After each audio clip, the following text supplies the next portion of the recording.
Bonsoir à tous, ravi de vous retrouver dans Late & Smart, le talk du soir de Bismart consacré à l'actualité économique du moment.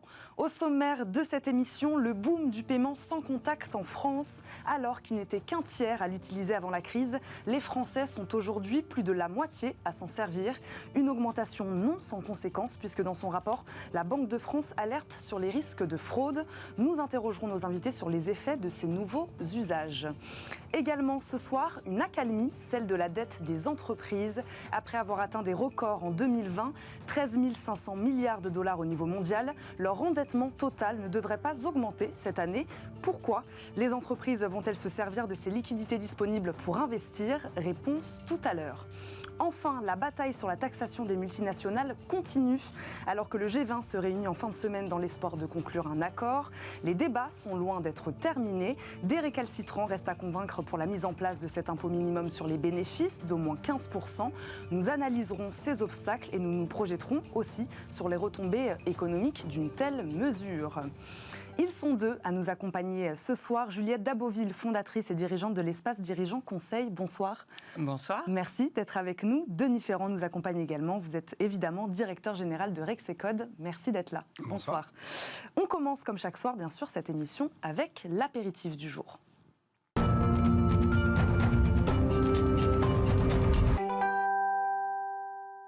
Comme chaque soir, en préambule à nos débats, zoom sur un sujet d'actualité qui a retenu notre attention. Aujourd'hui, un chiffre, 50%, c'est la part qu'a représenté le paiement sans contact dans les transactions en 2020.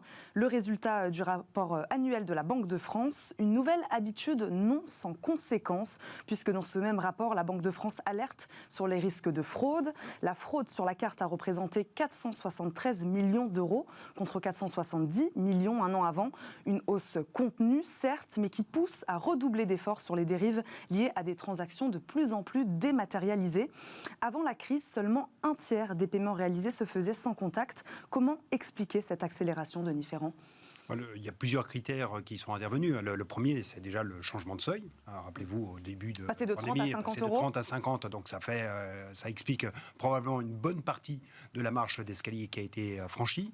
Deuxième élément, c'est le contexte sanitaire. Le sans contact dit bien son nom. Dans un moment où on veut limiter la propagation d'un virus et en limitant les contacts, eh bien, le paiement sans contact, c'est quand même une manière de pouvoir le traiter de manière assez claire. Et puis, c'est aussi le refus ou le reflux du cash. Parce que ce type de paiement, cette augmentation de ce paiement, c'est aussi une substitution sur d'autres paiements. Et ce que l'on voit reculer de plus en plus, et c'est vrai de la France, mais c'est quelque chose que l'on voit dans l'ensemble des pays européens, c'est de moins en moins d'utilisation des billets. Et donc, c'est substitué par d'autres modes de paiement. Donc, c'est à la fois des changements de nature réglementaire, ces seuils, si vous voulez, des changements qui sont liés au contexte sanitaire, et puis peut-être un mouvement qui est plus général, qui tient à l'utilisation, à l'usage du cash que l'on a dans nos dépenses quotidiennes. Juliette Daboville, pour rebondir sur ce que vient de dire Denis Ferrand, en effet, comment expliquer cet abandon, cette aversion envers des moyens de paiement qu'on a plus ou moins quand même toujours utilisés, les espèces par exemple, entre autres ? Alors, très honnêtement, juste à titre personnel, j'étais très contente de ne pas avoir à tendre mon espèce et de pouvoir tendre la carte directement. Moi, j'ai qu'un sujet, c'est qu'on se rend compte que ces histoires de paiement à distance, c'est quand même une thématique qu'on a en France depuis de nombreuses années. Ça m'amuse parce qu'à l'époque, 2015, c'était Michel Sapin qui avait dit qu'il fallait faire en sorte qu'au 1er janvier 2020, tous les commerçants soient équipés de terminaux adaptés. Là, c'est bon, on a passé le cap. À l'époque, il y avait 75% de Français qui disaient « attention au risque de fraude », c'est pour ça qu'ils ne voulaient pas. Et très honnêtement, c'est la crise sanitaire, j'en suis convaincue, qui a fait que les Français se sont saisis de l'outil, ce qui est une très bonne chose.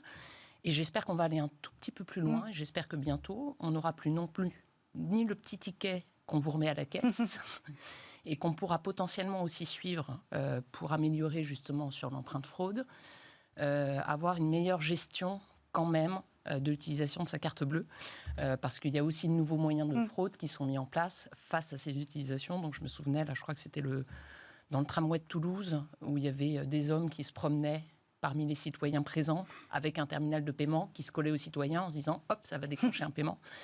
Donc tout ça, c'est un mouvement de fond. 50%, c'est bien. Je pense qu'on ira au-delà, parce qu'il y a quand même beaucoup de pays qui sont nettement plus avancés que nous.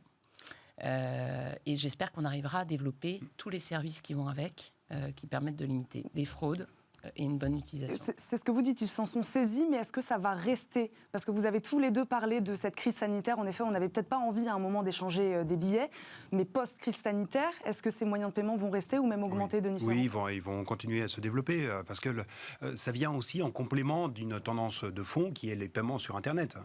Donc c'est le paiement sans contact, c'est surtout le paiement sur Internet. On est assez décomplexé désormais par rapport à ça. Il y a quand même un sentiment que la fraude peut être maîtrisée.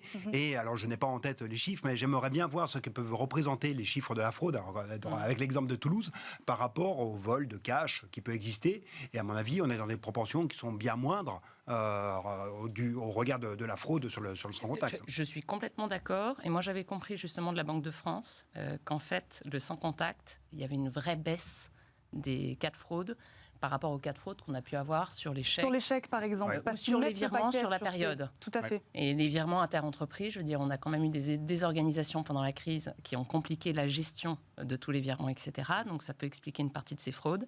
Les chèques, pareil. Espèces, pareil.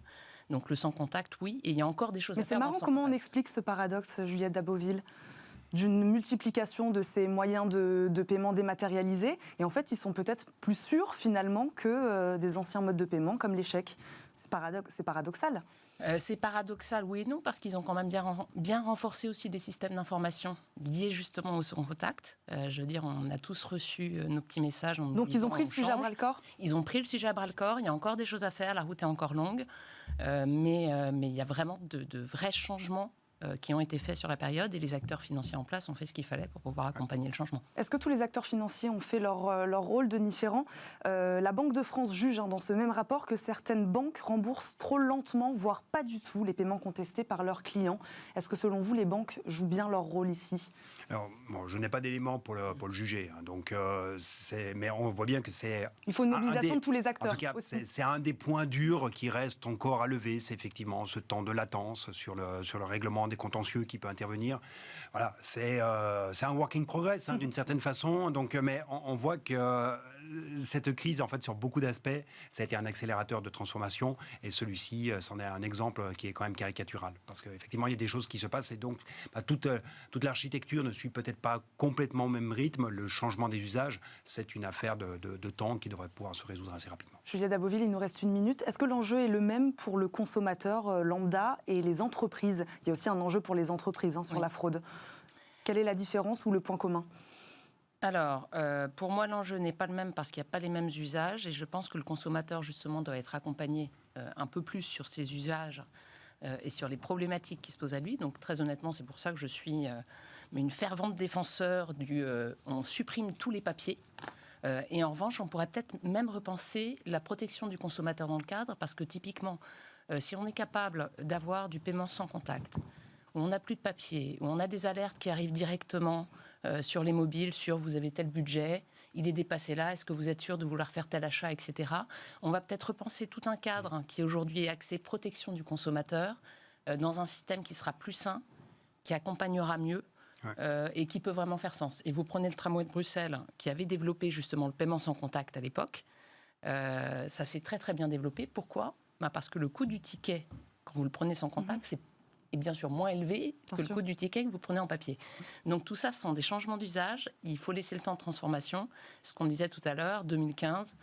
On est en 2021 et puis il a fallu un petit virus pour accélérer. Pour accélérer tout ça. Merci à tous les deux, vous restez bien sûr avec nous. On passe à notre premier débat, on parle de dette des entreprises dans Light & Smart.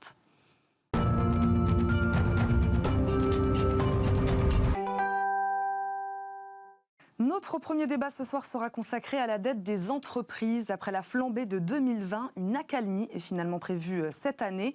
Au niveau mondial, la dette totale des entreprises avait bondi de 10,2% en 2020, atteignant un niveau record de 13 500 milliards de dollars. Mais au premier semestre 2021, les entreprises n'ont quasiment plus emprunter.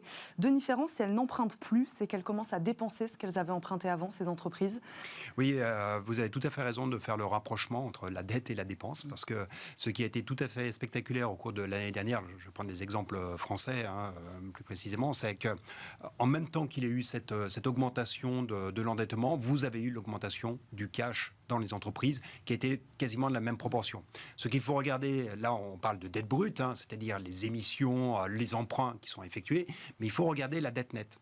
La dette nette, c'est donc celle où, en face de la constitution du passif, parce que la dette intervient au passif du compte de bilan d'une entreprise, en face de cette constitution du passif, il faut regarder ce que l'on a mis à l'actif. Et en fait, vous avez eu une augmentation de même ampleur à l'actif, sous forme de cash, sous forme de prêts que peuvent faire elles-mêmes les entreprises, au travers du crédit interentreprise. Vous avez eu à peu près le même montant à l'actif et au passif. Et donc la question qui se pose désormais, c'est qu'est-ce qui va bouger le plus rapidement ?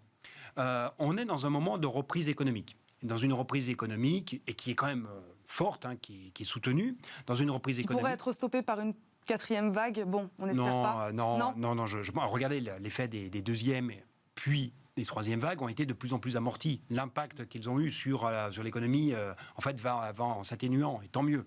Et en plus, a priori, cette 4e vague pourrait être moins mortelle que ne l'ont été les précédentes. Mais surtout, si vous voulez, ce qui est en train de se passer avec la mécanique économique, c'est que avec l'accélération de l'activité, surtout dans un contexte où les prix ont fortement augmenté, en particulier les prix des matières premières, c'est le coût de vos approvisionnements sont de plus en plus chers. Quand vous avez une reprise d'activité, vous avez les besoins en fonds de roulement des entreprises qui augmentent, et donc le cash va sortir de plus en plus, ne serait-ce que pour simplement générer l'activité. Je ne parle même pas d'investissement additionnel, simplement pour faire de l'activité. Or, tout ce cash qui a augmenté, il s'est accumulé face à une dette qui, c'est pas du cash qu'on a accumulé parce qu'on a fait du chiffre d'affaires, non, c'est du cash qu'on a accumulé parce qu'il y a eu de l'endettement. Et donc, on va voir petit à petit le cash qui va diminuer. La dette, elle va rester, même s'il n'y a plus de nouvelles dettes. En revanche, le stock de dettes relativement au cash disponible va augmenter. Et donc, on va avoir une situation qui est assez atypique en sortie de récession, c'est que la dette nette va monter désormais, alors qu'habituellement, elle monte pendant les récessions. Et ça, c'est un phénomène qui est tout à fait nouveau, que l'on ne sait pas encore très bien interpréter quant aux conséquences qu'il aura sur le choix, à un moment, qu'auront à faire les entreprises qui a un choix. Bon, est-ce que je commence à me désendetter ? Ou est-ce qu'au contraire, je continue dans mes projets d'investissement ? Et je pense que cette question, elle va commencer à se poser à partir de 2022 et plus sûrement encore à partir de 2023. On va revenir sur ce que vont faire les entreprises, en effet, avec cette dette qu'ils ont cumulée, cette trésorerie, ces liquidités dont vous parliez. J'aimerais revenir juste sur cette dette. Est-ce que c'est vraiment une mauvaise nouvelle que les entreprises françaises se soient endettées, quand on sait à quel prix elles ont pu le faire, à quel prix elles ont pu emprunter, Juliette Daboville ? Alors, je regardais juste un article il y a peu de jours sur les fonds de retournement qui se sont beaucoup gonflés pendant la crise Covid, en se disant c'est merveilleux, on fait des levées de fonds incroyables, parce qu'on est convaincu qu'à la sortie du Covid, il y aura un certain nombre d'affaires à faire et des entreprises dans lesquelles investir. Ces fonds sont juste en train de se dire comment est-ce qu'on fait pour se débarrasser des levées de fonds complémentaires qu'on a faites. Pourquoi ? Parce que le système bancaire, le système monétaire, les États ont joué leur rôle d'intervenir en pompier, effectivement, ont créé pour partie cette dette. Moi, j'ai envie de dire, c'est merveilleux.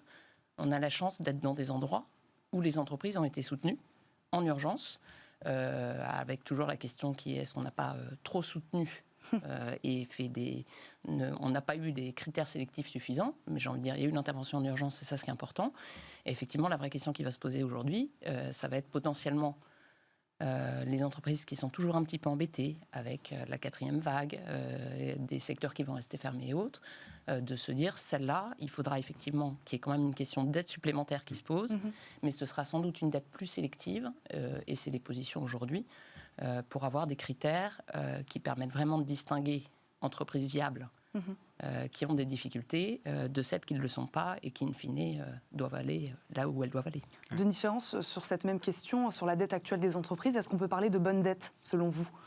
En fait, je ne vais pas faire le truc, il y a la bonne et la mauvaise dette. Non, c'est surtout que la dette ne doit jamais être regardée en tant que telle. La dette, elle doit être regardée par rapport aux autres éléments du bilan. Donc, on l'a dit sur le cash des entreprises. Elle doit aussi être regardée en fonction de ce que l'on fait de cette dette. Est-ce qu'elle a été prise pour pouvoir générer ses capacités à se rembourser, c'est-à-dire investir, et donc donner les capacités de la croissance à l'entreprise pour pouvoir la rembourser. Et puis, est-ce que cette dette, elle a déformé la structure du bilan, cette fois-ci non pas au regard de l'actif, mais au regard du passif. Et ce qui compte, à un moment, pour pouvoir continuer à lever de la dette, parce que ce n'est pas le niveau de dette qui importe, mais c'est la capacité à pouvoir continuer à avoir de la dette. Et il y a un ratio qui est fondamental au regard de ce à quoi portent attention les établissements financiers, c'est le ratio entre les dettes et les fonds propres. Or, on voit bien la montée de la dette, et celle-ci va être de plus en plus pesante parce que la dette nette va monter. En revanche, les fonds propres, eux, ils sont un peu abîmés quand même. Parce que certes, les résultats des entreprises n'ont pas tellement reculé. On regarde l'ampleur du choc que l'on a connu, ils n'ont pas tellement reculé parce qu'il y a eu tous les dispositifs de soutien que l'on connaît, le chômage partiel, les fonds de solidarité, les PGE. transferts, des PGE. Non, les PGE, c'est de la dette. Non, je parle vraiment de dispositifs qui sont venus en compte de résultats. En résultat. Et donc, c'est notamment le fonds de solidarité, puis c'est aussi les annulations de créances. Par exemple, des cotisations qui ne sont pas recouvrées, oui. C'est un élément qui vient soutenir le compte de résultats des entreprises. Donc, mais malgré tous ces dispositifs, il y a eu un tassement des résultats. Les résultats, ça sert à quoi dans une entreprise ? Ça sert à abonder les fonds propres. Et donc, on a accumulé une dette extrêmement importante au cours de cette période, mais en face, les conditions de formation des fonds propres, elles ont été quand même sacrément écornées. Et donc, on va se trouver petit à petit avec un ratio de dette sur les fonds propres qui vont être de plus en plus dégradés et qui vont, à un moment ou à un autre, peser sur la capacité des entreprises à pouvoir lever de la nouvelle dette. Donc, ce qui compte, c'est la vitesse de retour à bonne fortune, la vitesse de remontée des résultats qui permettront d'abonder à nouveau les fonds propres, à défaut de faire des levées de fonds, mais cette fois-ci pas des levées de fonds en dette, mais des levées de fonds en fonds propres, véritablement. Et donc, autant 2020 était l'année de la dette, autant 2021 et plus encore 2022 doivent être les années de reconstitution des fonds propres des entreprises, parce que c'est ça qui permet d'assurer la soutenabilité de l'endettement. Ça vaut pour des États, ça vaut également pour des entreprises, ce terme de soutenabilité. Juliette Daboville, Denis Ferrand faisait le lien entre cette dette des entreprises et la reprise qu'on est en train de vivre en ce moment, le rebond de l'économie. Est-ce qu'une dette trop importante peut freiner, selon vous, la reprise ou non ? Si vous me posez la question d'une dette trop importante en tant que telle, je vous répondrai tout de suite non. Si vous me posez la question d'une dette trop importante dans un cas donné, ce que Denis vient d'expliquer, je vous dirais oui. Il y a effectivement des cas où de toute manière on sait qu'on va aller droit dans le mur en fonction de situation d'entreprise. Dans quel cas ? Dans certains secteurs aujourd'hui qui auront peut-être plus de difficultés à rembourser Des secteurs vont avoir plus de mal, mais après il y a aussi des solutions qui existent. Donc sur ces secteurs, typiquement des secteurs qui peuvent rester fermés plus longtemps, la question d'ailleurs de venir en appui de fonds propres plutôt que de venir en appui de la dette, ce sont des questions qui sont aujourd'hui sur la table. Et je crois d'ailleurs que le gouvernement, il y a peu de temps, a dit qu'il y aurait de toute manière une partie des fonds qui seraient fléchés justement sur les fonds propres. Donc ça, c'est pas gênant sur un secteur. Si c'est tout un secteur qui a des difficultés, vous prenez les restaurants, je veux dire, on a été les premiers tous, dès que ça a rouvert, à y retourner. Et donc, il y a reconstitution quand même qui se fait au bout d'un moment sur la trésorerie et sur la capacité d'aide. Donc, ce n'est pas un secteur qui va être touché. En revanche, ce sont certaines entreprises. Et c'est là où on va quand même avoir un tri entre les entreprises.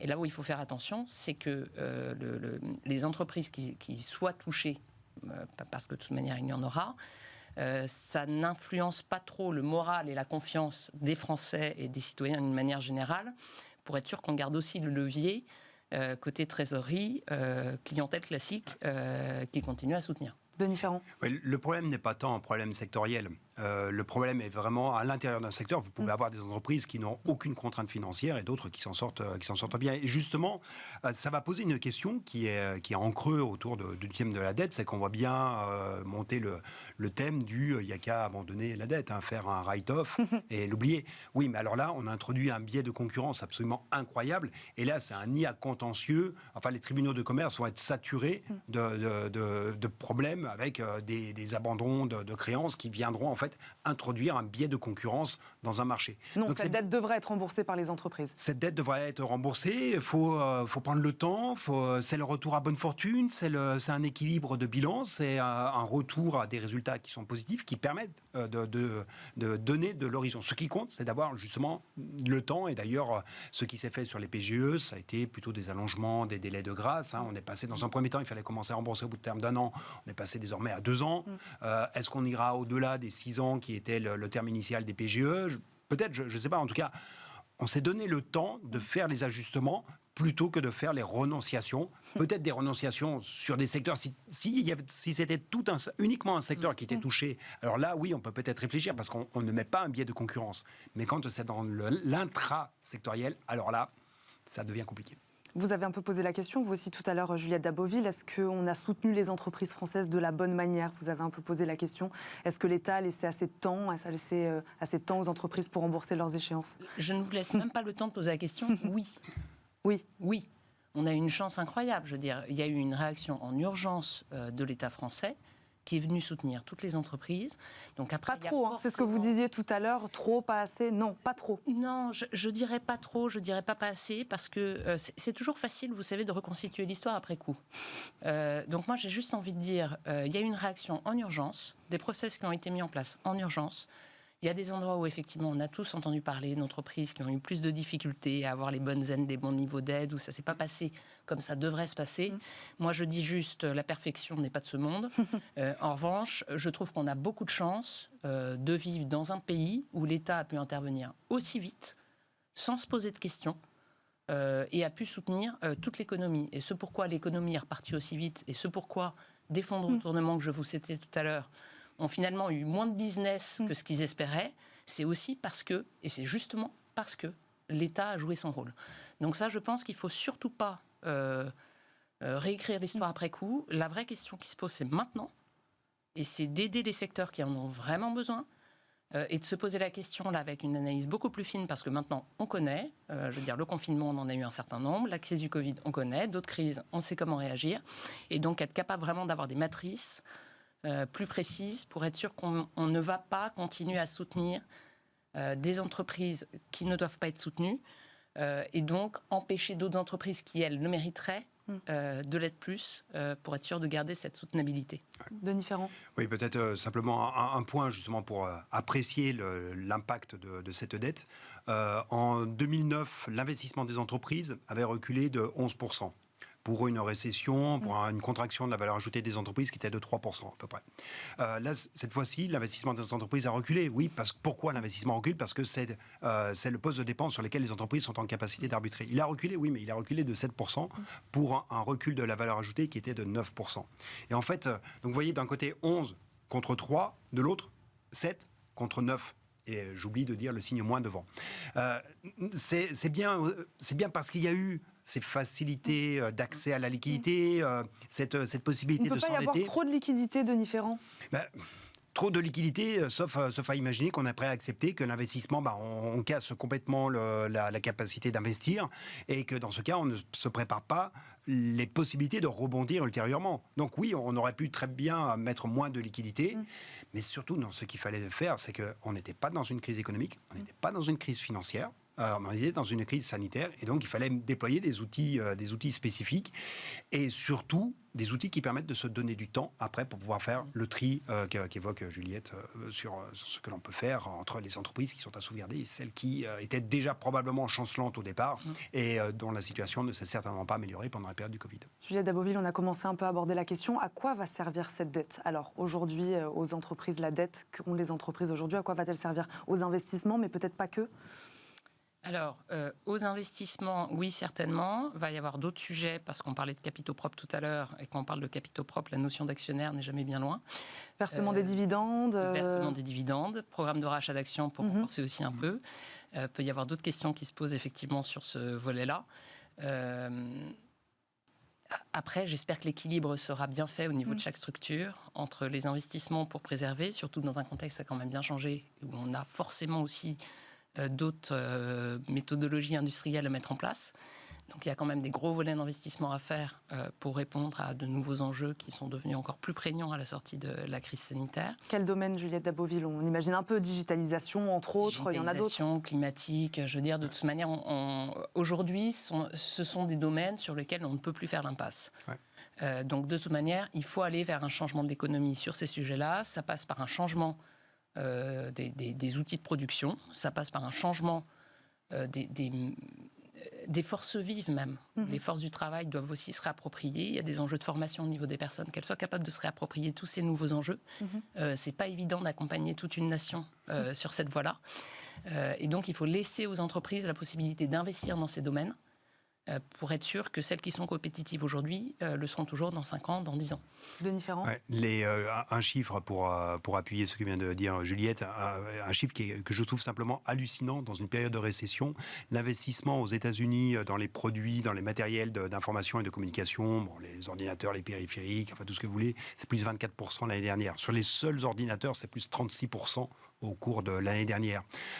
Pendant une période de récession, faire progresser l'investissement à ce rythme-là, c'est simplement hallucinant. C'est bien qu'il y a eu une accélération, on en parlait tout à l'heure sur le paiement sans contact, mais ça vaut aussi pour énormément de domaines de l'économie. Et c'est notamment sur les transformations fondamentales des entreprises. Ça vaut pour le digital, ça vaut aussi pour l'environnement. On fait une enquête tous les trimestres, avec BPI France auprès de 600 patrons de PME, TPE. On leur demande l'investissement, vous le faites à quelle fin ? Et avant la pandémie, vous en aviez 25% qui citaient le motif environnemental comme objectif d'investissement. Après la pandémie, on est passé à 35%. Donc voilà, il y a des choses qui pénètrent. On voit bien qu'il y a des changements assez clés qui sont intervenus. Il y a des transitions qui sont là. Les transitions que l'on imaginait faire en l'espace de 10 ans, peut-être qu'on va les faire beaucoup, beaucoup plus rapidement. Et donc, ça veut dire de l'investissement. Et la dette, rassurez-vous, on va trouver assez rapidement son usage. Mais ces investissements dont vous parlez, transition écologique, digitalisation, ils ont déjà été faits pour beaucoup pendant ces 1 an de crise. Les entreprises se sont digitalisées. Elles ont encore du travail à faire, mais il y en a beaucoup qui ont été fait déjà. Oui, il y en a encore beaucoup. Vous prenez des indicateurs économiques très immédiats ou quelles sont les intentions de commande des distributeurs de biens d'équipement, notamment numériques, on est au sommet. Donc, quand bien même il y a déjà eu cette transition qui s'est accélérée, il en reste encore.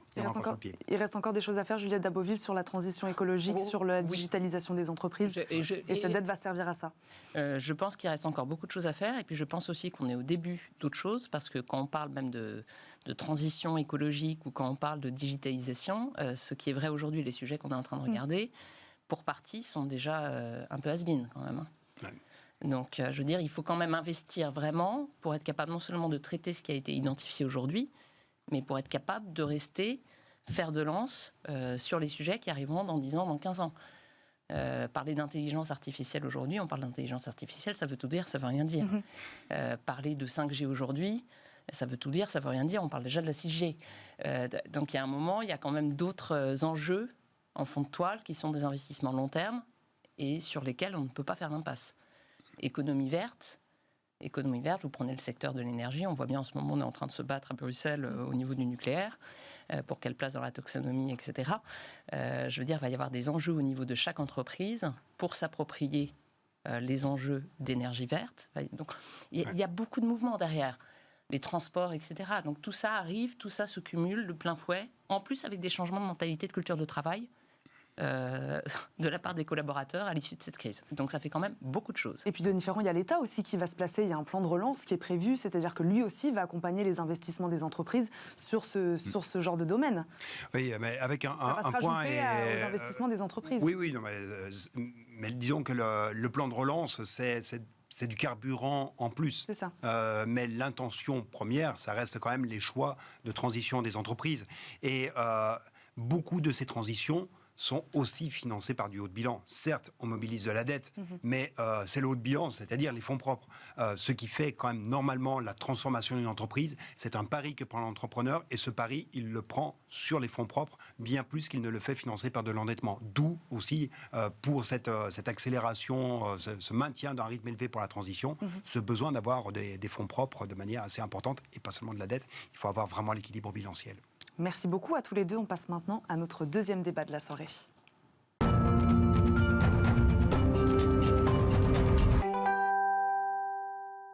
Taxation des multinationales, la bataille continue. Alors que le G20 se réunit en fin de semaine dans l'espoir de conclure un accord, les débats sont loin d'être terminés. Des récalcitrants restent à convaincre pour la mise en place de cet impôt minimum sur les bénéfices d'au moins 15%. La Hongrie ou l'Irlande, entre autres. Outre-Atlantique, Janet Yellen va de son côté presser pour une taxe plancher supérieure au taux prévu. Donc on voit qu'on n'est pas du tout sur la même ligne. Denis Ferrand, 130 pays se sont accordés sur une taxation commune de 15%. Pourquoi ça peut marcher cette fois ? On y croit ?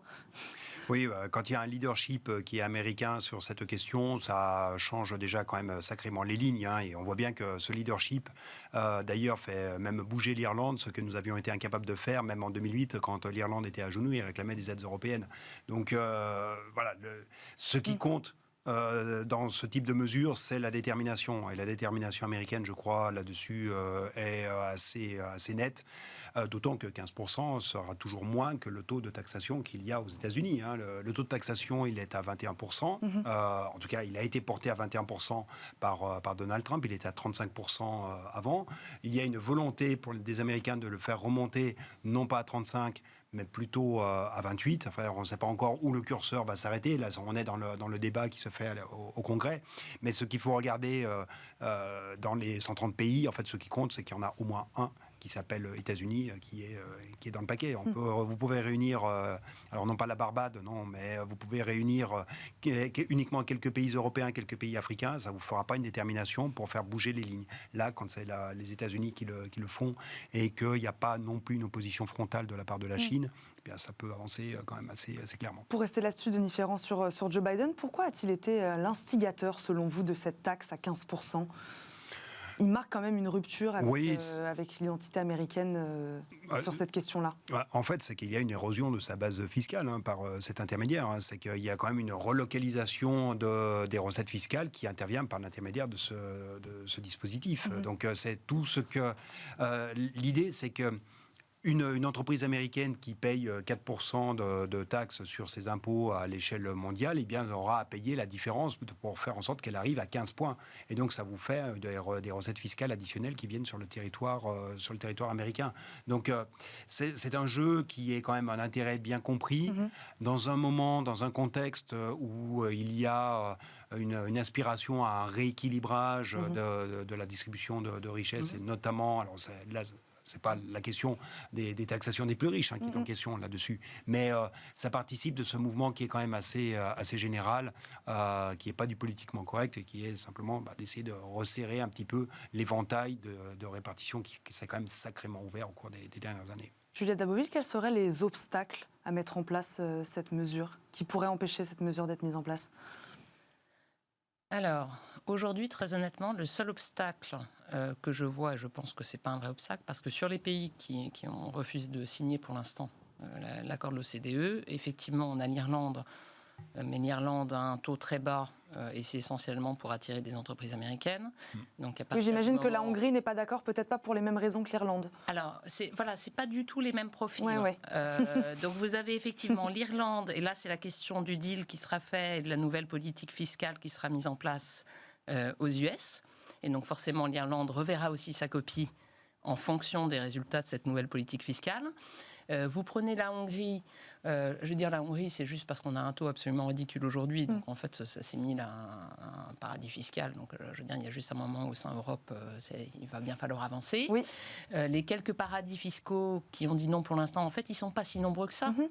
Il y en a quand même beaucoup qui ont accepté de ratifier l'accord. Oui. Donc quand on est tout seul dans son coin, il y a un moment où soit on accepte de jouer basse commune, soit ça ne va pas. Et puis au niveau pays africains, sauf erreur de ma part, il n'y en a que 2 qui ont refusé de ratifier. Et le dernier pays, c'est juste un pays qui aujourd'hui n'a pas de signataire parce qu'il n'a pas de gouvernement. Donc j'ai envie de dire, on est quand même dans une dynamique qui est là, donc qui va se conclure. La question, ça va être l'assiette. Oui. Où là, on va avoir des enjeux avec la Chine, parce que c'est très bien de mettre une taxation minimum mondiale de 15%. Après, sur le taux, ça, je laisse aux économistes le soin de se prononcer. Mais c'est vrai qu'au niveau de l'assiette, si ça permet de réinstaurer en fait des aides indirectes et donc de remettre en cause ce principe de 15%, là, on aura sans doute quand même quelques petits débats âpres. On va en reparler. Vous parliez des États. Les multinationales peuvent-elles être, selon vous aussi, peut-être des freins, freiner les négociations actuelles ? On sait que beaucoup ne sont pas forcément très heureuses de cette réforme, de cette taxe. Écoutez, moi, au niveau des multinationales, j'ai envie de dire, c'est toujours la même chose. C'est qu'après, il y a un problème d'opérationnalisation de l'ensemble. Donc pour les multinationales, ça va être quand même très compliqué à mettre en œuvre. Elles vont être forcées d'être en lien direct avec un certain nombre d'États par lesquels elles ne passaient pas forcément aujourd'hui, où il n'y avait pas d'implantation. Elles vont devoir faire des déclarations.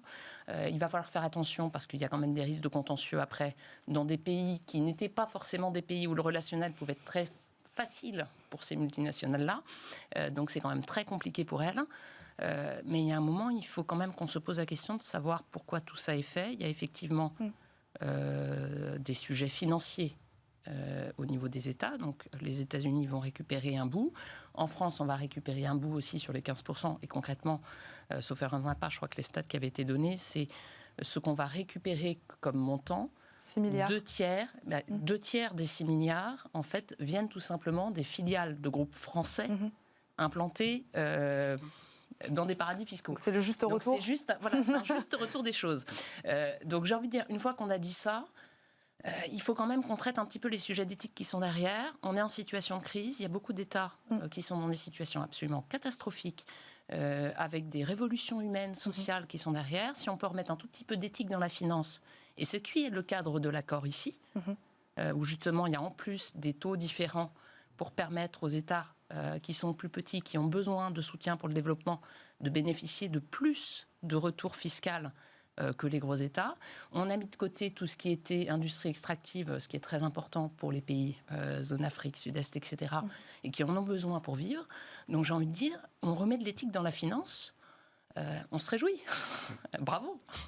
Denis Ferrand. Mais alors, il faut aussi faire attention aux trous qui peuvent se générer. On voit l'aspiration de la City à Londres qui a dit oui, mais attendez, le secteur financier britannique, non, on n'y est pas. Le secteur financier britannique qui avait déjà fait des pieds et des mains au moment de la négociation du Brexit. Hein. Rappelez-vous, quand vous regardez l'accord commercial qui avait été signé entre la Grande-Bretagne et l'Union européenne, vous regardez le secteur financier, le chapitre secteur financier, cette page est à compléter. Bon, ok, c'est tout dit. Donc attention aux trous qui peuvent s'installer, parce que là, on est en train de passer dans la période du bras de fer, et donc il faut avoir la lecture la plus englobante générale, et puis après, peut-être qu'effectivement, on pourra ménager quelques pistes de sortie pour des industries extractives dans certains endroits, mais si c'est pour extraire la finance londonienne, bon, ça va être quand même une jolie foire d'empoigne qui va se manifester, mais là encore, c'est un aspect de détermination politique. Hein. Enfin, quand on se projette quelques années en arrière, qui aurait pensé que le secret bancaire suisse, qui était quelque chose d'aussi installé que la pomme de Guillaume Tell sur la tête de son fils, qui aurait pensé que ça sauterait à un moment, ça a été le cas. C'est un peu la même chose sur ce qui est en train de s'installer. Et en plus, les bases sont déjà constituées au-delà des boutades. Enfin, ça fait quand même quelques temps qu'à l'OCDE, il y a un travail qui est conduit sur la réflexion de ce qu'est une taxation organisée. Bien entendu, c'est un travail qui, pour l'instant, est un travail d'expert qui va demander à avoir une transformation en termes fiscaux. Donc, ça va prendre encore un peu de temps. Mais on ne part pas d'une feuille blanche. C'est ça qui est important. Les outils sont prêts à être déployés. Vous dites que ça va prendre du temps. À quelle échéance on imagine cette loi, cette mesure ? Là, franchement, je ne saurais pas le dire. Mais... Juliette Daboville. Ils disent 2023 pour l'instant, Ouais. ce qui ne serait pas ubuesque si les négociations continuent comme ça. Et très honnêtement, moi je me souviens, il y a un mois, avant qu'on passe justement en travail au CDE, à l'époque, tout le monde écrivait en disant « mais la Chine ne sera jamais d'accord, Amazon est en train de s'enfuir, il n'y aura pas de segmentation des activités ». Bon, l'accord, il est là sur la table, il y a une segmentation des activités qui est prévue dans le projet d'accord. La Chine a signé avec effectivement la réserve dont on parle sur l'assiette fiscale, où il faudra regarder qu'est-ce qui est aidé ou pas en termes d'innovation, pour qu'il y ait un équilibre qui soit maintenu. Mais je veux dire, ça s'est fait. Donc ceux qui critiquaient il y a un mois, aujourd'hui, il y a un accord signé par un nombre de pays absolument colossal. Donc voyons les avancées dans des délais qui sont quand même des délais incroyables pour un deal avec autant de personnes autour de la table. Et les États-Unis étaient sortis les États-Unis étaient sortis de ces travaux de l'OCDE. Et on voit bien que ça fait du bien aussi de se dire que le politique a un rôle à jouer vis-à-vis de l'économie, parce que quand il y a des dérives qui s'installent, il y a un moment où il faut siffler la fin de la récré. Juliette Daboville, vous avez prononcé ce mot, Amazon. Est-ce que selon vous, la vraie cible, au début des Américains, ce n'était pas les GAFAM, la vraie cible de cette réforme ? Alors, j'ai envie de dire, il y a effectivement, quand on prend la réforme, on ne peut pas dire que cette réforme soit forcément la cible GAFAM, je ne raisonnerai pas comme ça. En revanche, on a quand même d'autres projets de réforme dans les tuyaux, en termes numériques, qui ont pu quand même accélérer aussi une certaine prise de conscience et des accords. Et puis d'ailleurs, la vraie question, et vous la soulignez à juste titre au niveau des GAFAM, ça va être qu'est-ce qui va se passer là dans les négociations entre Bruxelles et les US sur le projet de taxe numérique. Voilà, est-ce que ce projet européen peut avoir un impact sur ce projet de taxe d'imposition au niveau international ? Comment les deux peuvent se... Ça n'aura pas d'impact, si ce n'est diplomatique à mon sens, qui est que forcément, dans ce genre de cas, si on veut maintenir un accord, il faut maintenir les troupes serrées. Ouais. Oui, Denis Ferrand, la taxe ne risque pas d'effrayer, cette taxe numérique européenne ne risque pas d'effrayer les Américains ? Je ne pense pas. Enfin, mais là, on va rentrer dans de la diplomatie économique. Donc, ce sera encore l'art du deal qui va s'exprimer dans toute sa puissance. Et les Américains ont quand même peut-être quelques longueurs d'avance de ce point de vue. Janet Yellen, d'ailleurs, va faire pression cette semaine en faveur d'une taxe mondiale minimale supérieure au plancher de 15%. Juliette Daboville, est-ce qu'elle n'irait pas trop loin ? Alors, on a déjà 130 pays qui sont d'accord. On a déjà 130 pays qui sont d'accord. C'est déjà bien. On a la Chine qui a dit OK. On a la question de l'assiette. Moi, j'ai envie de dire, si in fine, nous reparlons de ce sujet dans un mois, comme on l'a fait il y a un mois, et que dans un mois, on est capable de dire encore une fois, l'accord a été conclu. Pourquoi ? Parce qu'on a réussi à trouver un équilibre sur les enjeux au niveau de l'assiette de la taxe et le fait de maintenir à 15%. Ouais. Ce serait bien.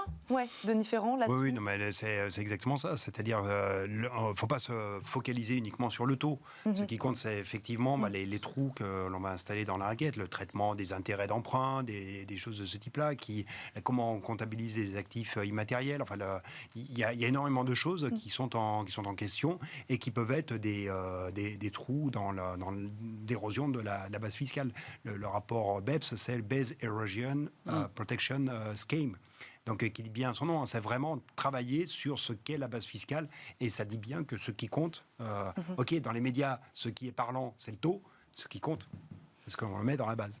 Juliette Daboville, est-ce que certains pourraient... on trouve toujours des moyens de contourner les taxes. Est-ce que vous pensez qu'avec cette taxe de 15%, est-ce que certains grands groupes, on parlait d'Amazon, mais on peut en citer d'autres, pourraient trouver un moyen de contourner cette taxe de 15%?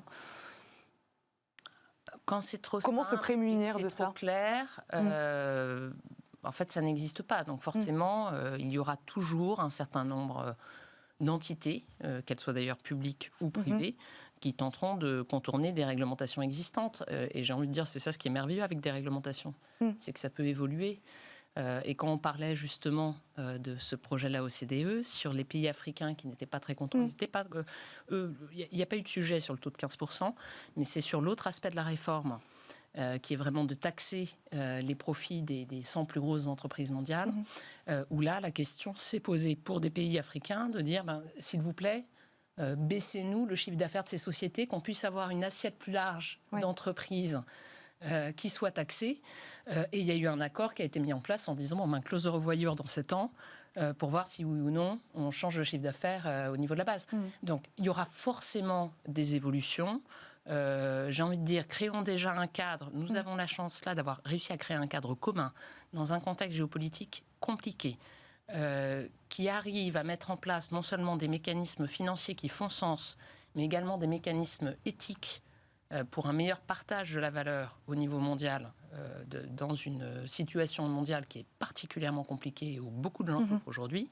Donc j'ai envie de dire, prenons ça, avançons sur ces bases-là, et puis s'il faut modifier au niveau de l'OCDE dans 7 ans, dans 10 ans, ce sera modifié. Et puis de toute manière, vous avez un guide de 300 pages, je crois que c'est ce qui ne faisait pas très plaisir aux multinationales, donc un guide, il est là aussi pour être modifié à la marge. Denis Ferrand, aujourd'hui, 40% des bénéfices des multinationales sont transférés dans les paradis fiscaux, dans cette nouvelle redistribution, donc on aura après cette taxe de 15%. Est-ce qu'on va continuer à trouver des pays plus attractifs que d'autres ?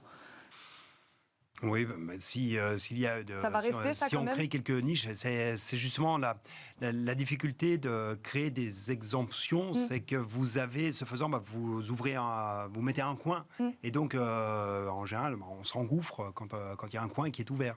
Donc la question est vraiment de mettre en place quelque chose qui soit suffisamment global, qui laisse au total peu de place à de l'évitement, Ouais. et donc la possibilité ensuite d'aller chercher des leviers d'optimisation va tomber d'elle-même, d'une certaine façon. Juliette Daboville, vous en parliez tout à l'heure, la France pourrait gagner 5,9 milliards d'euros à court terme et 1,9 milliard d'euros à long terme, selon les économistes du Conseil d'analyse économique. À quoi devrait servir cet argent aussi? C'est la question qu'on se pose, l'argent qu'on va récupérer, à quoi va-t-il servir? Ou à quoi devrait-il servir? Alors, à quoi devrait-il servir? Je crois qu'en ce moment, la question de la dette qu'on a abordée tout à l'heure est une question qui touche beaucoup de gens. Donc je suis convaincue que cet argent servira à quelque chose. Je n'ai pas d'état d'âme. Que ce soit pour financer une partie endettement français, pourquoi pas, tout simplement pour diminuer la charge, soit en appui, parce qu'il ne faut pas oublier quand même qu'aujourd'hui l'État français intervient non seulement pour aider quand même des secteurs d'activité depuis le début de la crise, mais intervient aussi pour financer aux côtés d'acteurs privés les enjeux d'innovation de demain. Sur des acteurs privés qui ont été fragilisés aujourd'hui. Donc de toute manière... Il faudra qu'ils servent à aider les entreprises françaises. D'une façon ou d'une autre, ou que ça serve à réduire le poids au niveau de l'État. Donc moi j'ai envie de dire, que ce soit l'un ou que ce soit l'autre, on trouvera les solutions. On trouvera.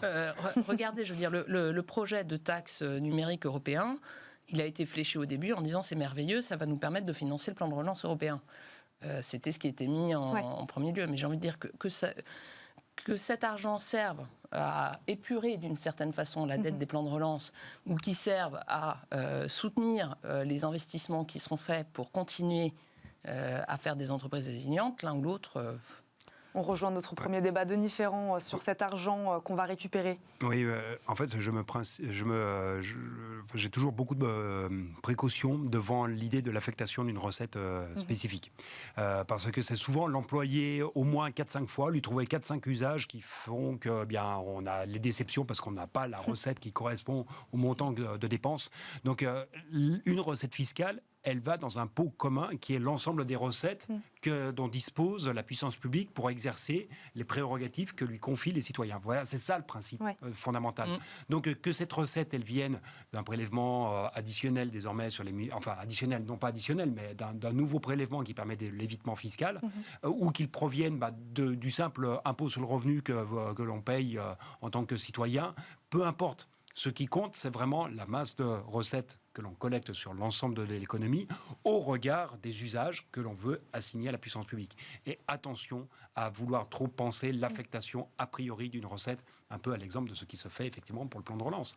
Dire on va financer le plan de relance avec une taxe additionnelle, oui, mais après on va la réutiliser à d'autres principes. Denis Ferrand, qu'est-ce que les autres entreprises françaises pourraient gagner de cette taxe à 15% des multinationales?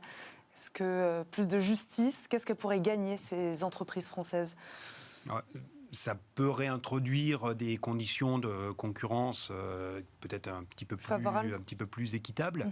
Maintenant, 15%, c'est pas tout à fait la même chose pour une entreprise qui exerce son activité partout dans le monde et pour une entreprise qui a une activité principalement sur le territoire, parce que il y a les prélèvements sur les résultats des entreprises, parce que c'est de ça dont on parle, mais il ne faut pas oublier quand même tous les prélèvements qui interviennent bien avant que les entreprises aient constitué des résultats. Et donc, ce qui serait peut-être bien plus impactant pour une entreprise du point de vue de la fiscalité, c'est l'aptitude que l'on aurait. Là, pour le coup, ça peut être aussi une réflexion en termes d'affectation.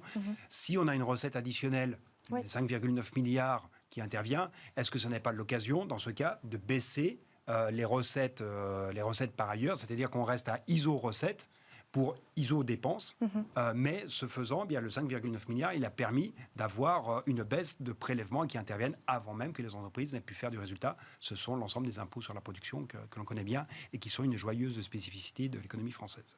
Merci beaucoup à tous les deux pour vos éclairages. On termine cette émission par l'after.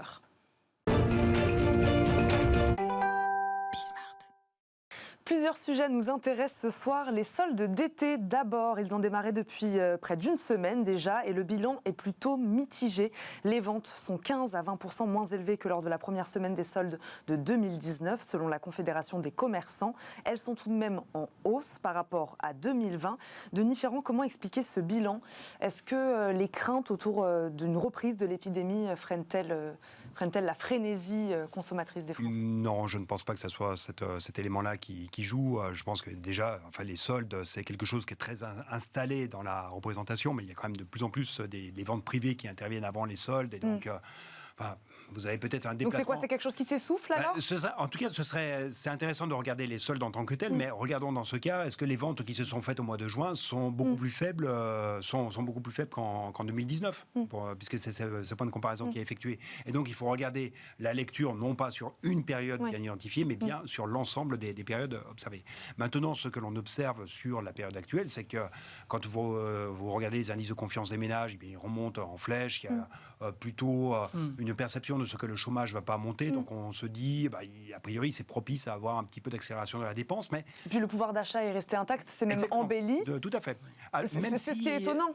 Même s'il y a un peu de prélèvement qui intervient avec l'accélération des prix, en particulier des prix de l'énergie. Mais quand bien même il y a une amélioration du sentiment vis-à-vis de l'évolution du chômage, on voit qu'il y a toujours une intention d'épargner extrêmement importante. Les ménages voient toujours des opportunités à épargner et une capacité à le faire extrêmement élevée.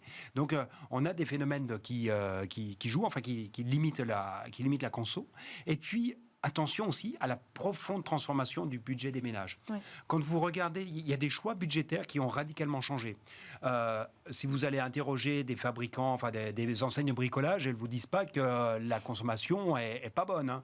Parce qu'au contraire, ils ont un énorme problème qui est une capacité à pouvoir délivrer le matériel pour pouvoir faire le bricolage. En fait, il y a eu une transformation des budgets, des coefficients budgétaires, moins d'achats de véhicules, moins d'achats d'habillement, mais en revanche, beaucoup plus d'achats d'équipements du logement, parce qu'on s'est rendu compte pendant le confinement, peut-être qu'il manque des petits trucs dans l'appartement. Tiens, et si on avait une vraie terrasse, si on se faisait un vrai balcon. Et vous avez aujourd'hui un privilège qui est accordé à de la dépense pour le logement et au détriment d'autres types de dépenses. Une manière différente de consommer. Vous avez parlé donc d'autres, il n'y a pas que les soldes en effet, là on voit les chiffres sont complètement différents. Les Prime Days par exemple d'Amazon, eux ont vécu une année record. Est-ce que Juliette Daboville, justement, comme disait un peu Denis Ferrand, on fait face à deux modèles, un peu celui des soldes, un peu à l'ancienne, et puis ces nouveaux modèles-là, des offres privées très ponctuelles mais très fortes et qui, elles, fonctionnent?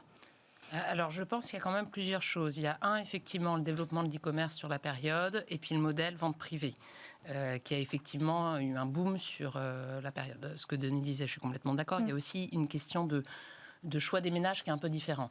Le fait de travailler à domicile fait qu'il y a eu des dépenses qui étaient plus importantes, effectivement, pour aménager chez soi. En revanche, quand vous travaillez à domicile, typiquement, vous utilisez moins vos chaussures, quand même. Donc, vous allez moins chercher à renouveler votre garde-robe pour aller au travail tous les jours et puis marcher plusieurs kilomètres. Donc, il y a forcément des choses qui sont aussi liées, quand même, au contexte. Et je pense que sur cette première période de solde, il faut juste se dire quand même qu'on a eu plusieurs confinements. Et pendant les confinements, les grosses surfaces étaient fermées, les petits commerces étaient plus. Donc il y a eu aussi quand même plus de liens avec des petits commerces. Là, on se rend compte, je crois que les chiffres ne sont pas les mêmes pour des entités plus importantes sur des gros commerces. Donc les Français ont envie d'y aller. Premier point. Second point, on vient tout juste de sortir. Mois de juin, on a enfin le droit de retourner au restaurant, on a le droit d'aller au cinéma. Je crois que le cinéma... le festival de cinéma a fait Festival de Cannes. Le festival a fait boom plein et on en a plein comme ça.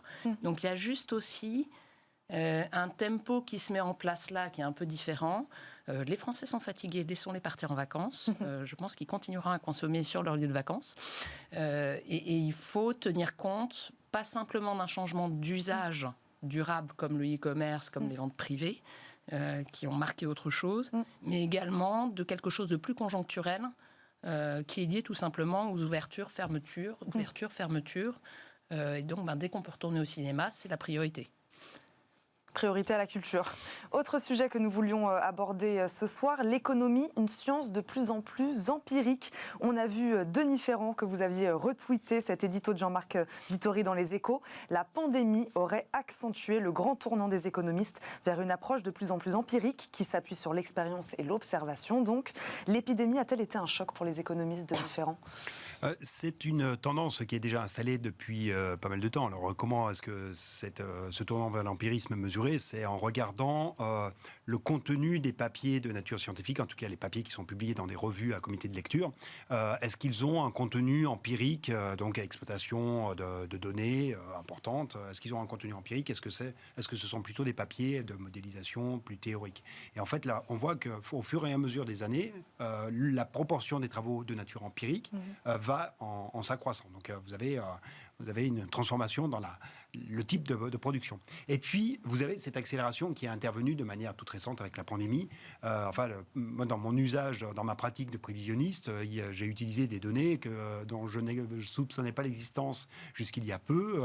Les données de mobilité de Google, les données de terminaux de cartes bancaires, les données de centraux téléphoniques. Bon, on soupçonnait qu'elles existaient, mais on ne les utilisait pas. Et elles ont permis de donner une appréciation assez immédiate de ce qui était en train de se passer. Donc, il y a des développements de nature méthodologique aussi, parce c'est pas tout d'avoir des données, encore faut-il avoir les bonnes méthodes pour les traiter. Donc, il y a tout un ensemble d'évolutions dans l'économie qui se font de cette manière. Mais j'insisterai quand même sur la conclusion que tire Jean-Marc Vittori dans son papier, qui consiste à dire, en fait, quand vous traitez des données, vous faites un peu un travail de plombier, vous traitez des fluides, vous traitez la circulation des fluides et vous essayez de les faire parler, vous construisez les tuyaux dans lesquels vous faites passer les fluides que sont les données. Mais encore faut-il avoir un architecte aussi. Et on ne peut pas se passer d'un travail théorique, parce que la donnée en tant que telle n'existe pas. C'est la donnée construite, la donnée que l'on va intégrer dans une réflexion d'ensemble qui commence à faire sens. Et donc, il faut du plombier. Faut également de l'architecte. Juliette Daboville, un mot sur ce tournant donc pris depuis déjà quelques années et accéléré par la crise, c'est ce qu'on comprend? Alors, moi j'aime beaucoup quand on parle d'économie en tant que science. Quand vous pensez à ce qu'on a pu vivre depuis 1 an et demi avec un certain nombre de scientifiques qui se prononçaient sur la crise sanitaire qu'on était en train de vivre et qui affirmaient un certain nombre de choses sur lesquelles ils étaient forcés de revenir 6 mois après, il ne faut pas oublier effectivement que l'économie c'est avant tout une science. Et donc avoir à disponibilité un certain nombre de data qui permettent de faire tout ce volet-là, qui est absolument essentiel pour se prononcer, c'est important, mais il faut garder aussi la matière en tant que science, parce que si on n'utilise pas son esprit, si on n'a pas d'idée, si on n'a pas une approche globale comme un architecte de maison, on va juste passer à côté de la bonne idée pour demain. Donc j'espère que surtout, on va garder cette approche scientifique, ouverte, avec non pas un droit à l'erreur, mais j'ai envie de dire une valorisation de l'erreur. Denis Ferrand, droit à l'erreur, valorisation de l'erreur. Oui, et aussi peut-être un point auquel il faut faire attention quand on traite de la donnée, c'est que d'une certaine manière, vous connaissez la parabole du réverbère, c'est-à-dire le gars qui a perdu ses clés et puis qui les cherche sur le réverbère parce que c'est là qu'il y a de la lumière. On a élargi, si vous voulez, le spectre, enfin le faisceau lumineux du réverbère. Mais on ne regarde quand même pas l'intégralité. C'est-à-dire qu'avec les données que l'on utilise aujourd'hui, on peut évaluer des dispositifs de politique économique, on peut faire de la proposition sur la politique publique, mais qui est évaluable, dont les conséquences, dont les résultats sont évaluables rapidement. Mais en revanche, comment est-ce qu'on évalue le rendement, par exemple, d'une politique culturelle, le rendement d'une politique d'éducation? C'est évidemment une évaluation qui va prendre beaucoup plus de temps et pour laquelle on n'a pas d'ores et déjà les données. Alors de l'empirique, oui, mais de l'empirique nous donne des préconisations à court terme qui ne font pas une économie en son ensemble. On va s'arrêter là-dessus. Merci beaucoup à tous les deux d'être venus ce soir. Juliette Daboville, je le rappelle, vous êtes fondatrice et dirigeante de l'espace Dirigeants Conseil, et Denis Ferrand, directeur général de Rexecode. Merci à tous les deux. Merci à Sybilla Oujane, la productrice de cette émission. Nous, on se retrouve demain, même heure, pour un nouveau Late & Smart. Très bonne soirée à tous sur Bismart.